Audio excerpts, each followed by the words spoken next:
Salut à tous et bienvenue sur PostDev. Dans cette vidéo, vous allez découvrir pourquoi certaines personnes restent pauvres toute leur vie alors que d'autres semblent avoir trouvé la formule pour accumuler des fortunes. Père riche, Père pauvre s'est vendu à plus de 26 millions de copies à travers le monde. On va voir notamment que le réel pouvoir ne vient pas du fait de gagner beaucoup d'argent, mais d'utiliser cet argent intelligemment.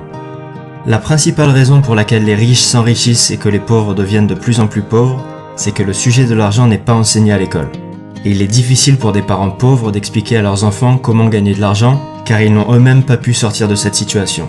Ils doivent donc se rabattre sur ce qu'ils considèrent être le meilleur conseil possible pour leurs enfants: va à l'école et travaille dur pour obtenir des bonnes notes.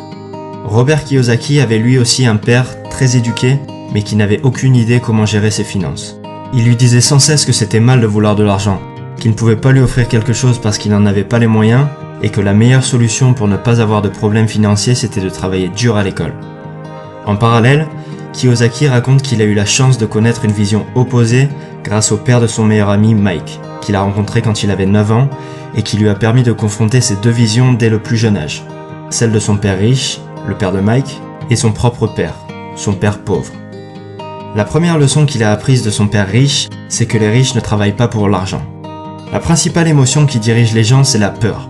La peur de ne pas pouvoir payer ses factures, la peur de se faire virer, la peur de ne pas avoir assez d'argent, la peur de repartir à zéro. La plupart des gens n'étudient pas le sujet de l'argent. Ils se contentent de trouver un job, gagner un salaire et payer leurs dépenses, et ils pensent que c'est plus d'argent qui va régler leurs problèmes. Mais ils ne réalisent pas que le problème ce n'est pas leur manque d'argent, mais leur manque d'éducation financière. Cette peur de ne pas avoir assez d'argent est couplée d'une autre émotion puissante, le désir. Le jour où on reçoit une augmentation, on commence à réaliser toutes les choses que cet argent peut nous acheter. On se dit pourquoi pas acheter une plus grosse voiture, un appartement plus grand et mieux placé, et des expériences plus stimulantes et plus coûteuses, jusqu'à ce qu'on réalise qu'il nous faut plus d'argent. Et c'est comme ça que l'argent finit par prendre le contrôle de nos vies et qu'on se retrouve coincé à travailler dans un job qui nous plaît pas, simplement parce qu'on n'a pas pris le temps de s'éduquer sur le sujet de l'argent. Robert Kiyosaki appelle ça la rat race, ou la course de rats. On s'imagine un rat de laboratoire courir dans sa cage pour trouver une sortie, alors que son sort est déjà scellé. La première clé consiste à réaliser qu'on ne peut pas se contenter de tirer 100% de nos revenus de notre travail salarié, pour ne pas se retrouver coincé dans la course de rats. Ce qui importe, c'est pas combien d'argent vous gagnez, c'est combien d'argent vous gardez. On a tous entendu parler de ces gagnants du loto qui passent d'un seul coup de 0 à 10 millions sur leur compte en banque pour finir fauchés dans l'année. Ou des anciens joueurs de foot qui gagnent des millions à 20 ans, mais qui font la queue chez Pôle emploi 10 ans plus tard. La solution, c'est de développer son éducation financière. Si vous voulez devenir riche, la plus importante leçon à retenir, c'est de connaître la différence entre un actif et un passif, et d'acheter des actifs. Les riches achètent des actifs, alors que les pauvres achètent des passifs qu'ils pensent être des actifs. Un actif va mettre de l'argent dans votre poche, alors qu'un passif va prendre de l'argent de votre poche. Un actif va créer pour vous un cash flow positif.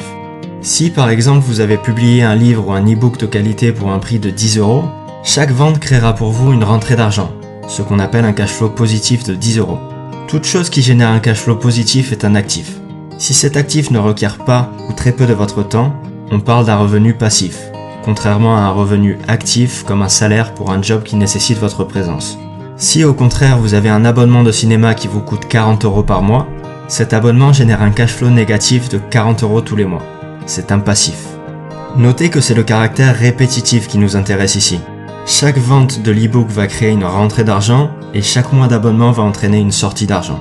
Si on analyse comment une personne gère son cash flow, on peut rapidement dire si cette personne est éduquée financièrement et prédire son avenir financier. Ce qui manque dans l'éducation financière des pauvres, c'est pas comment gagner de l'argent mais comment gérer son argent. La plupart du temps, plus d'argent ne règle pas les problèmes d'argent. Pour rendre ça un peu plus concret, laissez-moi vous donner un exemple en imaginant le bilan financier de père riche et celui de père pauvre à leur sortie d'école.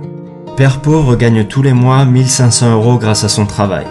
Ces 1500 € servent à payer sa voiture, son loyer, ses repas et lui laissent un surplus de 200 € pour financer ses sorties du week-end et s'acheter des abonnements de télévision et le dernier iPhone. Son bilan financier ressemble donc à ça. Un revenu 100% généré par son job, qui est égal à ses dépenses. Une quantité de passifs qui s'accumule et des actifs inexistants. Il emboutit sa voiture et doit donc s'endetter pour financer les réparations, car il n'a pas d'argent de côté. La seule solution pour sortir de cette situation est de négocier une augmentation ou commencer un petit boulot à côté pour arrondir ses fins de mois. Père riche gagne lui aussi 1500 € par mois. Il couvre également ses dépenses en nécessité, mais choisit de mettre de côté les 200 € de surplus tous les mois pour investir dans la start-up d'une amie en qui il croit vraiment. 2 ans plus tard, la start-up de son ami est enfin profitable et lui rapporte 500 € tous les mois, auquel s'ajoute l'argent qu'il gagne grâce à l'e-book qu'il a écrit sur sa passion, le trail en haute montagne, qui lui crée également un revenu secondaire. Il a investi 500 € qu'il avait pu mettre de côté pendant ses études dans des actions, mais les cours se sont effondrés et il a quasiment tout perdu. Mais ça n'a plus d'importance parce que Père Riche a désormais, 4 ans après sa sortie d'école et grâce à ses 2 autres investissements, un revenu passif de 1500 €. Et maintenant que ses actifs lui génèrent un cash flow positif supérieur au cash flow négatif de 1300 € généré par ses dépenses en nécessité, Père Riche a atteint son indépendance financière. Il peut choisir de continuer ou non de travailler dans son job. Son bilan financier ressemble donc à ça, un revenu qui provient pour 50% de son job et pour 50% de ses actifs, nettement supérieur à ses dépenses et beaucoup plus d'actifs que de passifs. Vous aurez atteint l'indépendance financière le moment où vos actifs vous généreront un revenu supérieur à vos dépenses.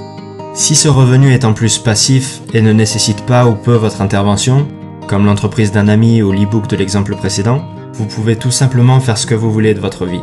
Mais gardez quand même en tête qu'un revenu est rarement totalement passif et nécessitera généralement un certain degré d'intervention de votre part. L'exemple que j'ai donné est simplifié. C'est certainement très difficile pour certaines personnes de sacrifier une partie de leur revenu pour acheter des actifs, mais c'est néanmoins la seule solution pour sortir de cette situation. Vous l'avez compris, il faut gérer vos propres affaires, c'est-à-dire focaliser votre attention sur la colonne des actifs plutôt que sur votre feuille de paie. Et encore une fois, il n'y a pas de mal à vous focaliser sur votre feuille de paie seulement si le surplus est réinvesti dans des actifs. Gardez votre job, mais gérez vos propres affaires à côté. Vous avez différents types d'actifs que vous pouvez acheter. Vous pouvez développer un business qui puisse dans l'idéal se passer de votre présence, acheter des titres boursiers, acquérir des droits sur des musiques, des scripts ou toutes sortes de brevets, créer un blog, investir dans des entreprises, dans l'immobilier ou toute chose qui génère un revenu ou dont la valeur s'apprécie dans le temps.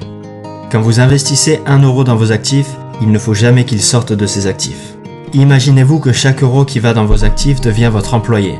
Et ce qui est bien avec l'argent, c'est qu'il travaille jour et nuit et peut travailler pendant des générations à faire marcher l'économie et en créant pour vous un revenu. Pour simplifier, imaginons que vous ayez acheté une place de parking pour 1000 €. Vous pouvez dépenser le revenu que génère cette place de parking, disons 50 € par mois, mais il ne faut pas chercher à récupérer les 1000 € en revendant la place. Imaginez que vous ayez une poule. Vous pouvez soit décider de la garder pour récupérer tous les œufs qu'elle peut produire, soit la revendre pour le prix d'une centaine d'œufs, sachant qu'une poule peut en pondre 600 dans sa vie, qui peuvent eux-mêmes devenir des poules pondeuses. Ce qui peut paraître être une bonne décision à court terme n'en est pas une à long terme. Par contre, une fois que votre cash flow commence à augmenter, vous pouvez dépenser cet argent généré par vos actifs pour acheter ce que vous voulez, étant donné que vous ne perdrez pas votre actif générateur de revenus en faisant ces dépenses. Et donc vous resterez riche. Un produit de luxe doit être la récompense d'avoir investi en développant vos actifs. Maintenant que vous avez développé vos propres affaires, vous allez pouvoir découvrir le plus grand secret des riches qui leur permet de garder leur avance. Les sociétés. Kiyosaki détruit le mythe selon lequel les riches payent pour les pauvres en expliquant que c'est la classe moyenne qui paye. Simplement, les riches utilisent les sociétés qu'ils possèdent pour financer leurs dépenses en passant un maximum en frais d'entreprise, qui sont moins taxés que les salaires. C'est donc les revenus de la classe moyenne qui sont majoritairement visés par les impôts. Je passe rapidement sur ce point-là parce que ça s'applique plus difficilement pour les PME en France, qui sont beaucoup plus taxés qu'aux États-Unis. La dernière leçon que j'ai retenue de ce livre, c'est que les riches inventent l'argent. Il faut d'abord développer nos connaissances avant de chercher à gagner de l'argent. Avant de commencer à investir, il faut d'abord apprendre à investir. Et grâce à ces connaissances, vous allez pouvoir créer de l'argent à partir de rien grâce à vos idées. Mais ce qui fera réellement la différence est déjà en vous. Dans le business et dans la vie, c'est pas ceux qui sont intelligents qui réussissent, mais ceux qui sont audacieux. Et voilà pour Père riche, Père pauvre de Robert Kiyosaki. J'ai fait toute une vidéo sur comment devenir riche, alors n'hésitez pas à la regarder si ça vous a plu. Pensez aussi à vous abonner et à liker la vidéo. Et n'hésitez pas à me dire aussi dans les commentaires ce qui vous a le plus marqué dans cette vidéo. À très bientôt.